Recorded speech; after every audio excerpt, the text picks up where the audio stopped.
अस्सलामुअलैकुम। Welcome to science emporium. Atomic models की इस लेक्चर सीरीज को कंटिन्यू करते हुए आज हम डिस्कस करेंगे रदरफोर्ड एटॉमिक मॉडल। ये मॉडल आपके पास 1911 को प्रेजेंट किया था रदरफोर्ड ने by performing his famous gold foil experiment और अल्फा स्कैटरिंग एक्सपेरिमेंट।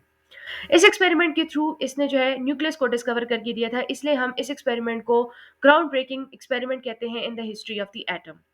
जो आपके पास अर्नेस्ट रदरफोर्ड था, ये बेसिकली न्यूजीलैंड से था और इसका मोस्ट ऑफ द करियर जो है वो इंग्लैंड एंड कनाडा में गुजरा है। रदरफोर्ड ने अपनी एक्सपेरिमेंट किस तरह से परफॉर्म किया था कि इसने आपके पास thin beam of alpha particles को बम्बार्ड किया था on the thin sheet of pure gold.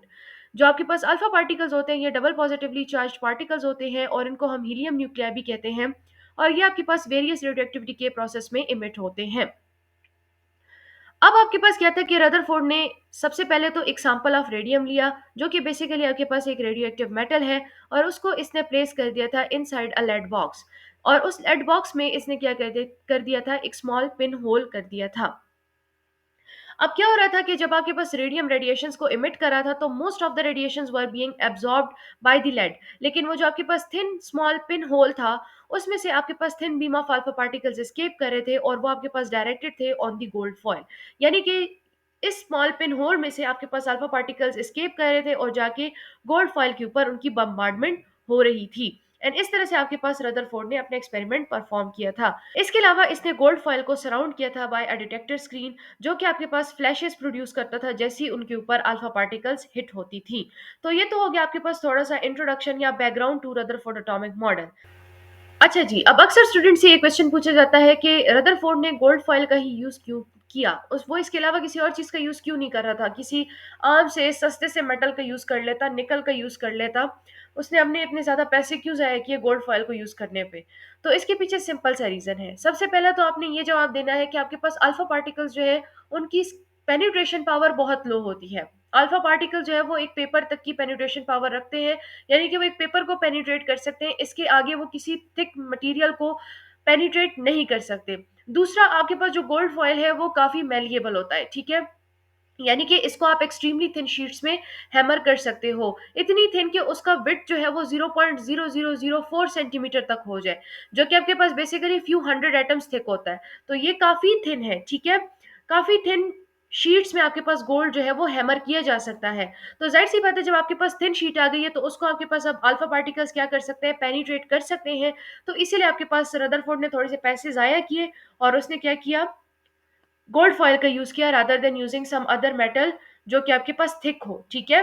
तो सिंपली आपके पास अल्फा पार्टिकल्स की पेनिट्रेशन पावर कम है और जो गोल्ड है वो आपके पास थिन शीट्स में आप उसको हैमर कर सकते हो, इसीलिए आपके पास रदरफोर्ड ने किस चीज का यूज किया, गोल्ड का यूज किया। अब यहाँ पर आप ये एपरेटस देख पा रहे हैं, ये आपका एपरेटस है इस एक्सपेरिमेंट का। इसमें क्या है, ये आपका एक लेड बॉक्स हो गया, ये जो आप यहाँ पर एक ग्रीन डॉट देख रहे हो ये आपका रेडियम है जो कि सोर्स है अल्फा पार्टिकल्स का। अब इसने देखिए क्या किया है कि इस रेडियम को इसने कंप्लीटली सराउंड कर दिया है, कंप्लीटली पैक्ड कर दिया है, कन्फाइंड कर दिया है in the lead box, except for इसने यहाँ पर एक स्मॉल पिन होल छोड़ा हुआ है। अब यहाँ से आप देख पा रहे हो कि आपके अल्फा पार्टिकल्स क्या है, वो एस्केप कर पा रहे हैं और सीधे जाके किधर लग रहे हैं, आपके गोल्ड फॉयल पर लग रहे हैं, ठीक है। This is your thin gold foil and this green line is showing your beam of alpha particles. अब देखें, जैसे ही आपके पास अल्फा पार्टिकल्स गोल्ड फॉयल को स्ट्राइक करते हैं तो कुछ अल्फा पार्टिकल्स आपके पास क्या हो जाते हैं, एब्जॉर्ब हो जाते हैं। कुछ आपके पास बिल्कुल स्ट्रेट पाथ फॉलो करते हुए पेनिट्रेट कर जाते हैं गोल्ड फॉयल को और आपकी डिटेक्टर स्क्रीन पे लग जाते हैं। कुछ अल्फा पार्टिकल्स आपके पास क्या हो रहे हैं, स्मॉल एंगल्स के साथ डिफ्लेक्ट हो रहे हैं या स्कैटर हो रहे हैं, और कुछ आप देख पा रहे हो लार्ज एंगल्स के साथ क्या हो रहे हैं, डिफ्लेक्ट हो रहे हैं, ठीक है। इस तरह से इसने ये सारी की सारी ऑब्जर्वेशंस ली और इस ऑब्जर्वेशंस के बेसिस पर इसने अपनी कुछ कंक्लूजन्स निकाली एंड एट द एंड हमारे पास न्यूक्लियस जो है वो डिस्कवर हो गया। ये जो आप देख पा रहे हो, जो चीज़ आपके गोल्ड फॉयल को सराउंड कर रही है, this is your detector screen, जो कि आपके पास ल्यूमिनेसेंट स्क्रीन कहलाती है, जो कि अल्फा पार्टिकल्स को डिटेक्ट करती है जब वो इनको हिट करती है। और किस तरह डिटेक्ट करती है कि चूंकि ये एक लुमिनेसेंट स्क्रीन है तो ये आपके पास बेसिकली फ्लैशेस प्रोड्यूस करती है जब आपके पास अल्फा पार्टिकल्स इसको स्ट्राइक करते हैं। तो ये आपका सिंपल सा एपरेटस है गोल्ड फॉयल एक्सपेरिमेंट का या अल्फा स्कैटरिंग एक्सपेरिमेंट का। सिंपली आपके पास एक लेड बॉक्स है जिसके अंदर एक रेडियम का सैंपल पड़ा हुआ है जो कि आपके पास अल्फा पार्टिकल्स रेडिएट करे। ये अल्फा पार्टिकल्स यहाँ एक स्मॉल पिन होल से निकल कर सीधे गोल्ड फॉयल को स्ट्राइक करते हैं। गोल्ड फॉयल को स्ट्राइक करने के बाद कुछ आपके पास स्मॉल एंगल्स के साथ डिफ्लेक्ट हो जाते हैं, कुछ लार्ज एंगल्स के साथ डिफ्लेक्ट हो जाते हैं, कुछ एब्जॉर्ब हो जाते हैं, और कुछ आपके पास स्ट्रेट लाइन में पास कर जाते हैं, पेनिट्रेट कर जाते हैं गोल्ड फॉइल को।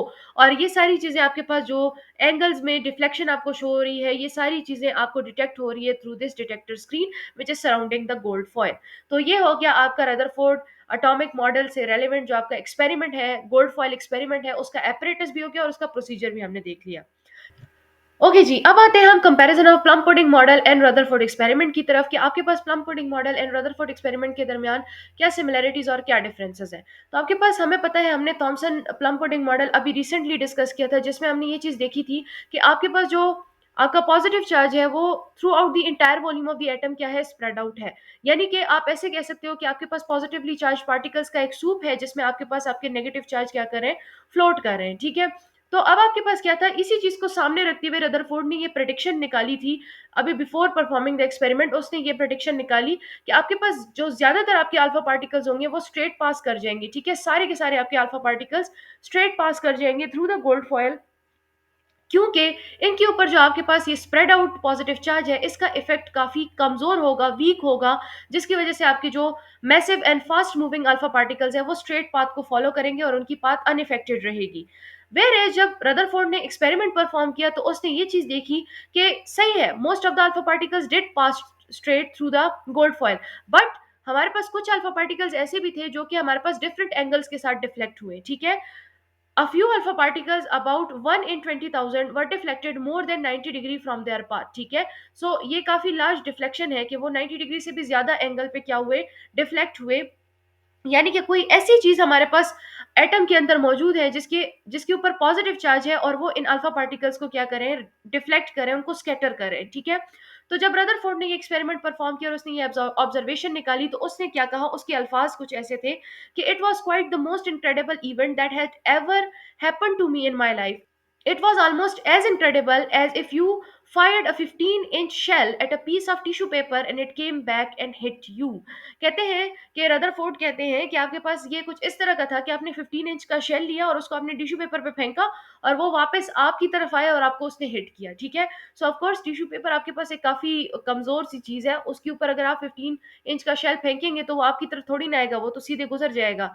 जैसे कि प्लम पुडिंग मॉडल ने आपसे कहा है कि आपके पास क्या है, एक वीक सूप है पॉजिटिवली चार्ज्ड पार्टिकल्स का, जिसमें से massive and fast moving alpha particles जो है वो पास कर जाएंगे। लेकिन जब रदरफोर्ड ने यही एक्सपेरिमेंट परफॉर्म किया, इसी चीज को सामने रखते हुए उसने ये एक्सपेरिमेंट परफॉर्म किया, तो उसने देखा कि जो अल्फा पार्टिकल्स हैं वो डिफ्लेक्ट हो रहे हैं, ठीक है। ये जो पॉजिटिवली चार्ज सूप आपका मौजूद है उससे डिफ्लेक्ट हो रहे हैं। जाहिर सी बात है, उसने इस वक्त तक न्यूक्लियस को डिस्कवर नहीं किया था। उसको यही लग रहा था कि जो पॉजिटिवली चार्ज पार्टिकल्स का सूप है उसमें से जो है स्ट्रेट पाथ फॉलो करने के बजाय आपके जो अल्फा पार्टिकल्स हैं वो क्या कर रहे हैं, डिफ्लेक्ट हो रहे हैं। तो ये चीज़ काफ़ी एस्टॉनिशिंग थी, काफ़ी हैरान कर देने वाली थी रदरफोर्ड के लिए, क्योंकि ज़ाहिर-सी बात है ये वही वाली बात हुई कि आपने 15 इंच शेल या 15 इंच की बुलेट ली और उसको आपने टिश्यू पेपर के ऊपर फायर किया और वो आपके ऊपर वापस आके गिर गई, ठीक है। यहाँ पे आप टिश्यू पेपर कह सकते हो, आपका जो पॉजिटिवली चार्ज पार्टिकल का सूप है, और जो आपकी 15 इंच की शेल है that is your alpha particles. और यहाँ पे आप इसको ज़रा मॉडल की फॉर्म में देख सकते हो, एक पिक्चर की फॉर्म में देख सकते हो कि थॉमसन मॉडल के अकॉर्डिंग आपके पास अल्फा पार्टिकल्स जो है वो सीधे पास कर जाएंगे सारे के सारे, क्योंकि आपके पास ये जो पॉजिटिव चार्ज मौजूद है, ये जो आपके पास पॉजिटिवली चार्ज पार्टिकल्स का सूप है, वो आपके पास इनके पाथ के ऊपर, जो आपके पास massive and fast moving alpha particles हैं, इनके पाथ के ऊपर कोई इफेक्ट नहीं डालेंगे। जबकि रदरफोर्ड के एक्सपेरिमेंटल रिजल्ट्स तो कुछ और ही कह रहे थे कि आपके पास क्या हो रहा है बेसिकली। यहाँ से रदरफोर्ड के जहन में ये चीज आई कि हो सकता है कि एटम के अंदर आपके पास कोई एक ऐसी चीज मौजूद है जो कि सेंटर में है और उसके ऊपर पॉजिटिव चार्ज है जो कि इन अल्फा पार्टिकल्स से ज्यादा है, और इन अल्फा पार्टिकल्स को क्या कर रहे हैं, डिफ्लेक्ट कर रहे हैं, ठीक है, स्कैटर कर रहे हैं with large angles and small angles. तो इसी चीज को इसने अपनी ऑब्जर्वेशंस की शक्ल में प्रेजेंट किया। वो किस तरह की थी, अच्छा, जो आपके पास रदरफोर्ड एटॉमिक मॉडल है इसको आप न्यूक्लियर मॉडल ऑफ एटम भी कहते हो। न्यूक्लियर मॉडल ऑफ एटम इसलिए कहते हैं क्योंकि हमने न्यूक्लियस को डिस्कवर किया था इस मॉडल के थ्रू। तो ऑब्जर्वेशंस में आप क्या लिखोगे, based on his experimental results Rutherford made the following conclusions about the structure of the atom. The positive charge must be localised over a very tiny volume of the atom which also contains most of the atom's mass. This explained how a very small fraction of the alpha particles were deflected drastically, presumably due to the rare collisions with a gold nucleus, ठीक है।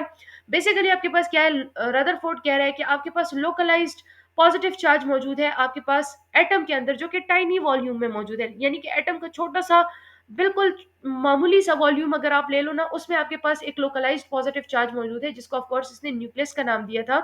और ये भी उसने ये कहा था कि इस टाइनी वॉल्यूम में एटम का ज्यादातर जो मास है वो मौजूद है, ठीक है।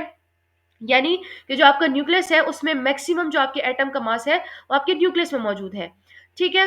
इसी वजह से आपके जो अल्फा पार्टिकल्स है, इसी सेंट्रल पार्ट की वजह से, इसी लोकलाइज्ड पार्ट की वजह से ऑफ पॉजिटिव चार्ज आपके अल्फा पार्टिकल्स क्या हो रहे हैं, डिफ्लेक्ट हो रहे हैं ड्रास्टिकली, ठीक है। यानी कि वो गोल्ड के न्यूक्लियस के साथ कोलाइड करें और फिर डिफरेंट एंगल्स पे वो स्कैटर हो रहे हैं। Since most of the alpha particles passed straight through the gold foil, the atom must be made up of mostly empty space. दूसरा उसने ये assumptions दी, ये ऑब्जर्वेशन दी कि आपके पास ज्यादातर जो आपके पास अल्फा पार्टिकल्स थे वो स्ट्रेट पास कर गए थे, तो इसके पीछे यही रीजन हो सकता है कि आपके एटम में ज्यादातर जो स्पेस मौजूद है वो एम्प्टी है, ठीक है। सो इन ऑब्जर्वेशंस के अकॉर्डिंग जो है रदरफोर्ड ने कुछ कंक्लूजन्स निकाले, और वो क्या थे, जिनको हम पोस्टुलेट्स भी इसके कह सकते हैं, वो ये थे कि the positive charge in most of the mass of an atom is concentrated in an extremely small volume, he called this region of the atom as a nucleus. ठीक है, आपके पास क्या कहा रदरफोर्ड ने ये कहा कि जो पॉजिटिव चार्ज है और जो most of the mass of an atom है वो आपके पास एक्सट्रीमली स्मॉल वॉल्यूम के ऊपर कंसंट्रेटेड है इन दी एटम, और उस स्मॉल वॉल्यूम को हम नाम देंगे न्यूक्लियस का, ठीक है। फिर Rutherford's model propose that the negatively charge electron surrounded the nucleus of an atom, ठीक है। रदरफोर्ड ने ये कहा कि जो न्यूक्लियस है, जो कि आपका पॉजिटिवली चार्ज पार्ट है एटम का, इसको आपके पास जो नेगेटिवली चार्ज इलेक्ट्रॉन्स है वो सराउंड कर रहे हैं। ही also claimed that the electron surrounding the nucleus revolve around it with a very high speed in circular paths. He named these circular paths as orbits, ठीक है। और रदरफोर्ड ने ये भी कहा कि ये इलेक्ट्रॉन सिर्फ सराउंड नहीं कर रहे, बल्कि ये न्यूक्लियस के अराउंड जो है वो क्या कर रहे हैं, रिवॉल्व कर रहे हैं with very high speed in circular paths, और इन सर्कुलर पाथ्स को रदरफोर्ड ने ऑर्बिट्स का नाम दिया। Now, electrons being negatively charged and nucleus being a densely concentrated mass of positively charged particles are held together by a strong electrostatic force of attraction. और दूसरा हमारे पास Rutherford ने ये कहा कि जो आपके इलेक्ट्रॉन्स है और जो आपका न्यूक्लियस है, ये एक दूसरे के साथ बाउंड है, एक दूसरे के साथ हेल्ड टुगेदर है bye strong electrostatic force of attraction. यानी कि जो आपके पास न्यूक्लियस है और जो इलेक्ट्रॉन्स है, इन दोनों के दरमियान इलेक्ट्रोस्टैटिक फोर्स ऑफ अट्रैक्शन मौजूद है, जिसकी वजह से ये अपनी अपनी पोजीशन पर मौजूद है, ठीक है। तो इस चीज के बारे में भी रदरफोर्ड ने बात की थी।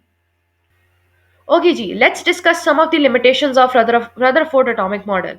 Although the Rutherford atomic model was based on experimental observations, it failed to explain certain things. Like Rutherford proposed that the electrons revolve around the nucleus in fixed paths called orbits. According to Maxwell, accelerated charged particles emit electromagnetic radiations, and hence electron revolving around the nucleus should emit electromagnetic radiations. These radiations would carry energy from the motion of the electron, which would come at the cost of shrinking of orbits. Ultimately, the electrons would collapse in the nucleus.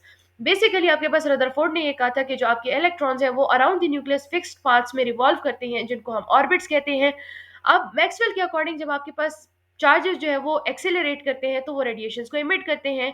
Hence आपका electron जब continuously revolve करेगा around the nucleus, तो जाहिर सी बात है वो continuously radiations को emit करेगा, और जब वो कंटिन्यूअसली रेडिएशंस को इमिट करेगा तो उसकी एनर्जी जो है वो लॉस होती रहेगी, डेसिपेट करती जाएगी, और एट द एंड आपके पास क्या हो जाएगा कि ऑर्बिट्स जो है वो श्रिंक हो जाएंगी, और अल्टीमेटली आपका इलेक्ट्रॉन जो है वो कोलैप्स करके न्यूक्लियस में गिर जाएगा, which is actually not correct, ठीक है। इसको आगे जाके फिर बोहर ने करेक्ट किया था, और उसने कहा था कि जब आपके पास इलेक्ट्रॉन्स अपने ऑर्बिट्स में रिवॉल्व कर रहे होते हैं तो तब वो ना तो इलेक्ट्रोमैग्नेटिक रेडिएशंस को एब्जॉर्ब करते हैं, ना इमिट कर रहे होते हैं, ठीक है, क्योंकि वो अपनी फिक्स्ड ऑर्बिट में मूव कर रहे होते हैं। लेकिन जब इलेक्ट्रॉन का दिल चाहता है कि वो अपने ऑर्बिट को छोड़कर किसी हायर ऑर्बिट में चला जाए, तो फिर वो क्या करता है कि वो रेडिएशंस को एब्जॉर्ब कर लेता है, और जब उसका दिल चाहता है कि वो हायर ऑर्बिट से वापस अपने लोअर ऑर्बिट पे आ जाए, अपना जो लोअर एनर्जी वाला ऑर्बिट है उस पे आ जाए, क्योंकि जाहिर सी बात है हर एक चीज इस यूनिवर्स में स्टेबिलिटी की तरफ जाती है, लोअर एनर्जी वाली फॉर्म की तरफ जाती है। तो जब आपका इलेक्ट्रॉन हायर स्टेट से लोअर स्टेट की तरफ आएगा, तो फिर वो क्या करेगा, एनर्जी को इमिट कर देगा, इलेक्ट्रोमैग्नेटिक रेडिएशंस को इमिट कर देगा। तो इस डिस्क्रिपेंसी को बोहर ने ओवरकम किया था। आल्सो रदरफोर्ड जो है वो स्टेबिलिटी ऑफ एन एटम को भी एक्सप्लेन नहीं कर पाया था, ठीक है। The Rutherford model was not in accordance with Maxwell's theory and could not explain the stability of an atom, ठीक है। जो रदरफोर्ड एटॉमिक मॉडल था वो मैक्सवेल थ्योरी के साथ अकॉर्डेंस में नहीं था, और वो स्टेबिलिटी ऑफ एटम को भी एक्सप्लेन नहीं कर पाया था, क्योंकि जो रदरफोर्ड की एक्सपेरिमेंटल कैलकुलेशंस थी उसके अकॉर्डिंग जो आपका इलेक्ट्रॉन है वो 10 पावर -8 सेकंड से कम टाइम में न्यूक्लियस में क्या कर जाएगा, कोलैप्स कर जाएगा, विच मीन्स दैट के जो आपका एटम है वो स्टेबल नहीं है। जाहिर सी बात है, जब वो कोलैप्स कर रहा है तो it means that it is not stable. It is either absorbing the radiations और it is emitting the radiations. ठीक है, तो वो किसी अनबैलेंस स्टेट में मौजूद है। तो स्टेबिलिटी ऑफ एटम को जो है आपका रदरफोर्ड एक्सप्लेन नहीं कर पाया था। इसके अलावा आपकी लिमिटेशन ये आती है कि one of the drawbacks of Rutherford model was also that he did not say anything about the arrangement of electrons in an atom which made his theory incomplete. ठीक है, आपके पास इलेक्ट्रॉन्स की अरेंजमेंट एटम में किस तरह से होती है, इस चीज को भी रदरफोर्ड एक्सप्लेन नहीं कर पाया था, जिसकी वजह से इसकी थ्योरी इनकम्प्लीट रह गई थी और इसमें डिस्क्रिपेंसीज आ गई थी। Although the early atomic models were inaccurate and failed to explain certain experimental results, they formed the base for future developments in the world of the quantum mechanics. आपके पास Rutherford atomic model में, Dalton's atomic model में, J Thomson atomic model में, जितने भी अभी तक हमने models देखे हैं, उन सब में हमने देखा है कि कुछ ना कुछ लिमिटेशंस आ रही हैं, कुछ ना कुछ डिस्क्रिपेंसीज आ रही हैं। सही है, आपके पास एक्सपेरिमेंटल रिजल्ट्स में कोई इनएक्यूरेसी आ रही है, लिमिटेशंस आ रहे हैं, डिस्क्रिपेंसीज आ रहे हैं, लेकिन यही एटॉमिक मॉडल्स चूंकि बार बार इनके ऊपर रिसर्च किया जा रहा था, बार बार इन डिस्क्रिपेंसीज को ओवरकम करने के लिए नए मॉडल्स प्रेजेंट किए जा रहे थे, तो इन्होंने आपके पास फ्यूचर जो डेवलपमेंट्स हुई हैं क्वांटम मैकेनिक्स में, इनके लिए इन्होंने एक्चुअली क्या बनाया था, बेस बना दिया था। अगर इनके ऊपर कोई रिसर्च ही ना करता तो जाहिर सी बात है कि अब हम एटम के जो स्ट्रक्चर को आज हम स्टडी करते हैं उसको हम कभी स्टडी नहीं कर पाते। अब आते हैं हम फ्रीक्वेंटली आस्क्ड क्वेश्चंस की तरफ कि इस मॉडल से रिलेटेड आपसे क्या-क्या क्वेश्चंस किए जा सकते हैं। तो सबसे पहले तो आपसे ये क्वेश्चन किया जा सकता है कि what was the speciality of Rutherford's atomic model, कि रदरफोर्ड एटॉमिक मॉडल की स्पेशलिटी क्या है, ये बेसिकली किस चीज़ के बारे में बताता है। तो रदरफोर्ड जो है वो फर्स्ट साइंटिस्ट था जिसने हमें प्रेजेंस ऑफ न्यूक्लियस डिटरमाइन करके दी थी इन एन एटम। उसने ये कहा था कि आपका एटम जो है उसके अंदर स्मॉल वॉल्यूम में एक पॉजिटिवली चार्ज पार्टिकल मौजूद है जिसका नाम न्यूक्लियस है, और इसमें आपके एटम का मोस्ट ऑफ द मास क्या है, कंसंट्रेटेड है। Then, what is Rutherford's atomic model? Rutherford proposed the atomic structure of elements. He explained that a positively charged particle is present inside the atom and most of the mass of the atom is concentrated over there. He also stated that the negatively charged particles rotate or revolve around the nucleus and there is an electrostatic force of attraction between them. ठीक है, आपके पास centre में एक positively charge particle जिसको हम nucleus कहते हैं मौजूद है, जिसमें most of the mass of the atom concentrated है। इसके अलावा आपके पास इसी न्यूक्लियस के around negatively charge particles called the electrons revolve करते हैं, और इलेक्ट्रॉन्स और जो न्यूक्लियस है इन दोनों के दरमियान जो अट्रैक्शन फोर्स है वो आपके पास क्या है, इलेक्ट्रोस्टैटिक फोर्स है। ठीक है, फिर आपके पास ये क्वेश्चन पूछा जा सकता है कि what kind of experiment did Rutherford perform. तो रदरफोर्ड ने अल्फा स्कैटरिंग एक्सपेरिमेंट या गोल्ड फॉइल एक्सपेरिमेंट परफॉर्म किया था, जिसमें उसने एक थिन गोल्ड शीट ली थी जिसके ऊपर इसने अल्फा पार्टिकल्स को बम्बार्ड किया था, और फिर इसने जो है इसकी ऑब्जर्वेशंस ली थी, इसके रिजल्ट्स लिए थे, जिसके बेस पर इसने न्यूक्लियस को डिस्कवर किया था। और रदरफोर्ड जो है इसको आप फादर ऑफ न्यूक्लियस भी कहते हो।